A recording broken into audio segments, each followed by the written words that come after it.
Hi guys, it's me Masood Ahmed and welcome to my another vlog. Guys, আমি ঘর বাহিৰত vlog কৰিব লাইছো। মই এটা বস্তু ফুৰিব আহিছো। ইমান যাবলৈ থাকে নে কোনো নৈ। ইমান যাবলৈ থাকে নে কোনো নৈ। এনেকুৱা আগত ভাবক এইটো নৈত মানুহে গা ধুইছিল আৰু এতিয়া হেতু নৈ একদম পুৰা জাবৰ জোথৰ দি ভৰি গৈছে। ভাবক আপোনালোকৰে ক্ষতি হ'ব এইবিলাকে সাপ বিছু এইবিলাক থাকিব পাৰে। আপোনালোকে নামিবলৈ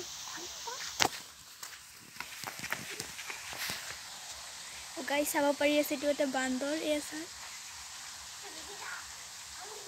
তো আমি গুচি গৈছো ইয়াৰ পৰা গাইস আমি ইয়াৰ পৰা গুচি গৈছো কাৰণ ইফালে বান্দৰ জাগা আছে আৰু আপোনালোক গাড়ীটো ইফালে ইমান জাবৰ জোথৰ আছে। আপোনালোকৰে ক্ষতি হ'ব এইবিলাকত। আপোনালোকে পেলাই আছে জাবৰ জোথৰ মানে অনুগ্ৰহ কৰি কৈছো এনেকুৱা জাগাত আমাৰ জাবৰ জোথৰ নেপেলাব। জায়গাটো বুঝাই লও ইমান জাবৰ জোথৰ আছে পানী ইয়াৰ জাগাতে পুখুৰী আছিল পুখুৰীটা ভৰি গৈছে। আজি ভিডিওটো গাইস মই আজি মোৰ